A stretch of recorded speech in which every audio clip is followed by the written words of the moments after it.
Whiskey 9, Papa, Romeo, Kilo. And that is Rob, Romeo Oscar Bravo, up in northwest Indiana. And what radio are you running today, sir? It's Yaesu FTDX-10. I just got it about 2 weeks ago. That's a great radio. I think you'll really enjoy it.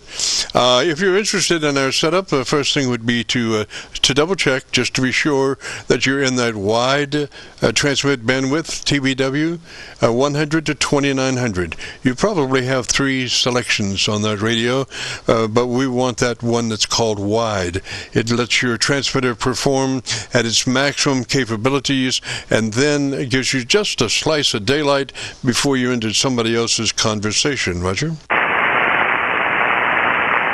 Roger. Trying to find that. That would be in my TX audio, right? Yes, sir. It's settings, transmit, sideband, in that area. Roger? All right, I'm looking for it. Let's see if I can find it. Trying to figure this contraption out. Oh, yes. Never a dull moment with menus, and always longer menus, to the point of, oh, here we go for a half hour of looking for something. Absolutely.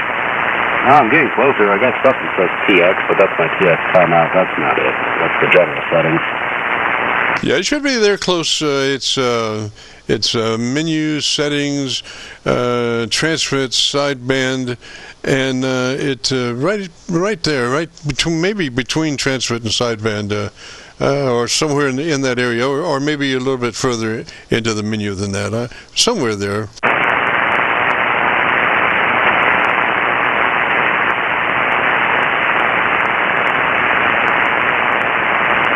I'll tell you what, maybe make a note on that. May be the best way to do that. Just make a note to double check later with the book and how to get there as far as your transmit bandwidth. 2 to 1, that radio is in, 90%, I would suggest, would be in the proper mode of 100 to 2900, which is called wide, Roger. That lets that radio perform in the transmit mode as best as possible. Would that be the TX BPF selection? What values do you have in that? 200 to 2800. Okay, do you have a 100 to 2900? If not, can you put it in? 100 to 2900 is the stock setting, and that's where it's at. Excellent. So you are in that wide mode. Beautiful. Okay, so let's move now to your compressor processor. We want that on at a 3. On at just a third of its capabilities, a 3 out of 10 or 30 out of 100, depending on how it's labeled, just a third of the compressor processor capabilities. Roger? Roger, and that is processor level 3 right here. Excellent. Now let's move to your ALC meter with mic gain in hand. And as you say the magic word audio, don't stress it, just say it as you would say any other word in a Qso, and adjust your mic level until your ALC meter is running 7 or 2/3. Roger? Roger, so we'll say audio 1, 2, 3, and that's right there about 7. Yeah, so use the word audio. It's audio. If you look at that word on a spectrum analyzer, it just gives you wall-to-wall harmonics. It's just a beautiful word to use for a modulation set level. You become a human test tone generator, Roger? Roger that. So, one more time. Audio, yep, right there at 7. Excellent. Okay, so now, do you know how to get to your equalization page? I do believe so.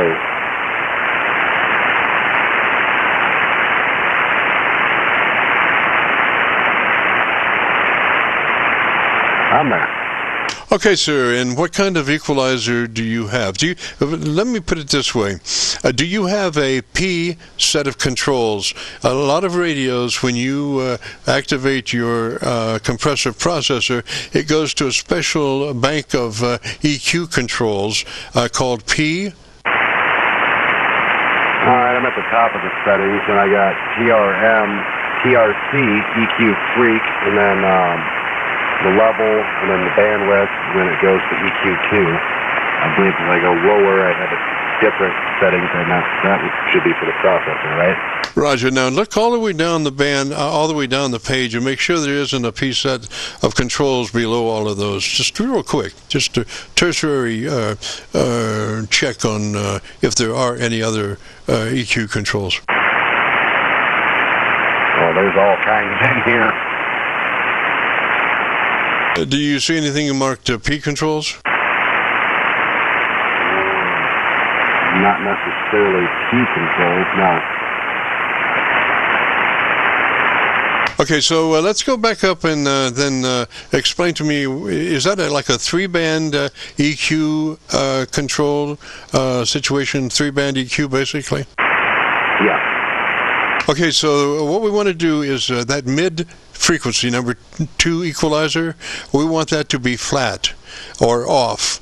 The mids, we want to protect those and turn that EQ, mid EQ off, or bring it up to flat plus or minus 0, where it's not affecting the mid-range at all. Roger? Roger, yeah. So I'm guessing, with the first letter, I think I got a P, and then it's a space with a PRM, TRC, EQ level. And then there's multiple different options to select from there.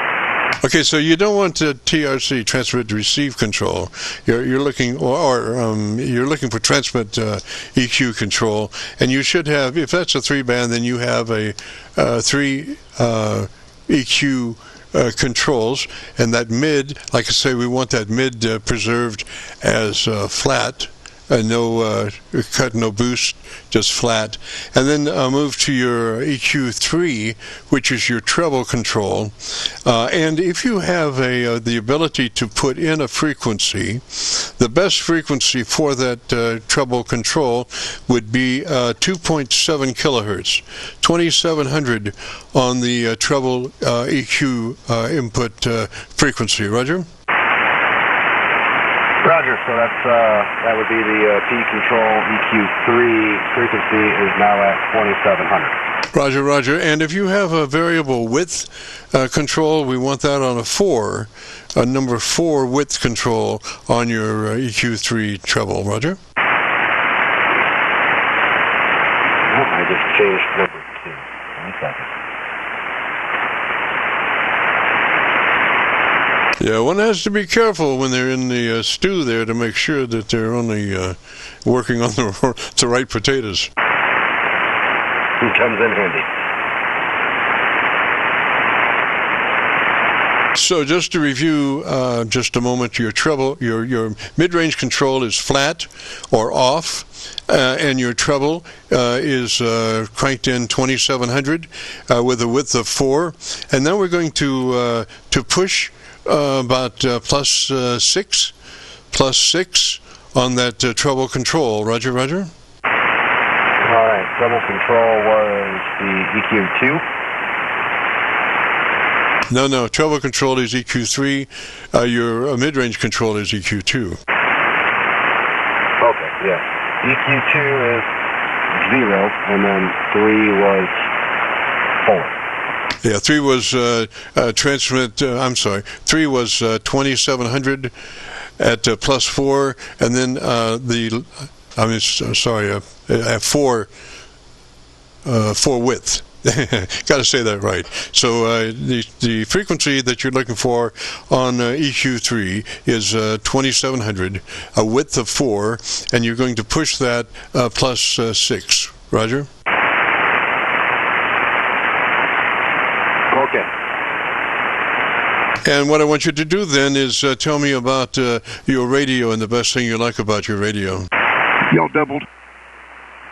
Yeah, well, what I'm looking for is if you could tell me about the best thing you like about your radio for about 10 seconds, Roger. Well, it's a learning curve. I like that I was going from something that was pretty much all just knobs and whatnot, and now I've got a big computer screen in front of me. I can control almost everything with the mouse. It makes it really easy, and kind of the filters, I can knock out any noise, and it's just like we're talking right next to each other.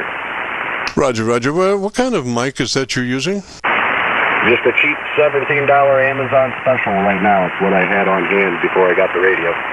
Roger, Roger. So is that a desk mic like? It's on a boom.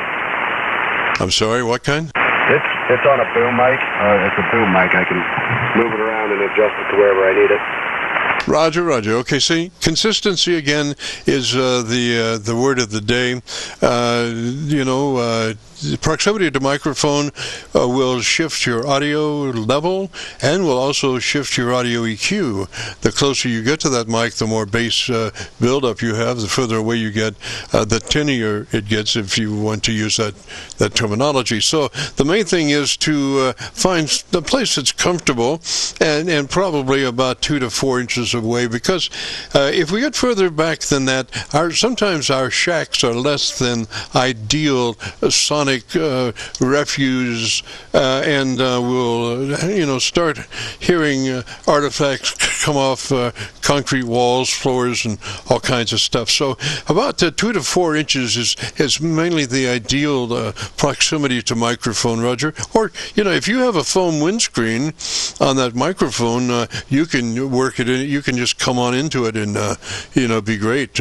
And I suggest that when everybody gets the chance, they should get a foam windscreen for their mics, even though some mics might be difficult to mount, but what I prefer is the foam windscreens that just fit over the whole microphone element, because there are even some grills on microphones that do make noise.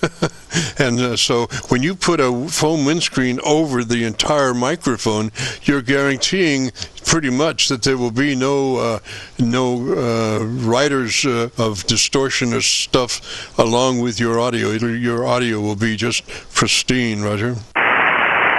Roger. Yeah, I've got a what they call it, a pop screen in front of the microphone. Was hoping that helped out a little bit. Yes, sir, they do. I do prefer the foam windscreen, though, because of the capability of that foam fitting all around the whole microphone. The pop filters are good, and they do that, but I just personally prefer the foam windscreen to solving the problem. And you can get those foam windscreens for like under $5 at your local music store or Amazon or wherever you happen to deal. They're very inexpensive, and they do just such a beautiful job as far as getting rid of any distortions that you may have by being able to redirect those wind currents away from your mic element. And that's the main thing they do, and they do it so well. And it's just like taking the words and processing them just absolutely perfect, Roger. Roger that. Yeah, I will.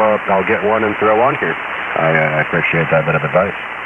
Roger. Now, obviously, some mics are more difficult to do that with than others. There are like hand mics that do represent a challenge, but I do have foam windscreen pieces over my hand mics that they also are doing a great job. When you consider 7300 and you have to pull it to the corner of your lips to minimize your noise, then if you happen to have a foam windscreen in between your lips and the microphone, it just is so much more pristine, and then you don't have to actually do the corner of your lips, so you can talk pretty much directly into that mic with a foam windscreen in place, Roger. Roger that. Yep, I will definitely get one and put on here. I'm going to get a better mic at some point in time. This was just, like I said, it's what I already had, and I've been trying to mess around and get this thing sounding better, and hopefully now my sound's going to go downhill. My furnace in here just kicked on. It sounds okay so far, but I have another thought. Maybe let's come up on that push on your treble EQ a couple more clicks hotter than where we are on EQ3, your treble control. If you have that available, plus 2 additional clicks boost from where you are. Roger?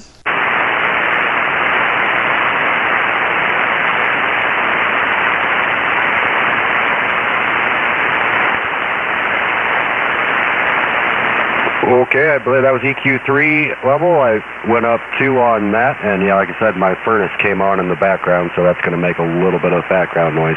Man, that sounds beautiful. Yes, sir. He's got it there. I think, gosh, Ron, you're right on top of it now, bud. And that furnace is way back in the background. I don't even hear it. I didn't even notice it. I wouldn't even say anything about it because it's so unperceptible or unheard. I wouldn't even. It's not a factor. Roger, Roger. Copy that. Yeah, no, it has been in the past. I don't know.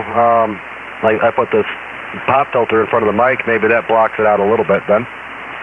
Well, I wouldn't say, and I did hear just a tad of it back there, but it's way down. It's like about minus 15, and you know, so it's well below your voice level by about 15 decibels. So it's nothing to really think about. And if you want to hear your recording, you can see exactly where it is. So what you should do is go to YouTube, do the call letter search for Kilo Charlie 9 Victor Kilo Victor, followed by the word logbook. Will take you to this recording. It'll be cut number 1 in a series of 3600, and I'll have it uploaded to YouTube by noon tomorrow. Roger? Roger that. And hey, I greatly appreciate the help, and like others have said, I'm sure there's a list behind me, and I'll let you get to them. Hey, once again, thank you very much, W9PRK. Roger, Roger. Looking at your audio on my spectrum analyzer, you're just wall to wall, so just beautiful there.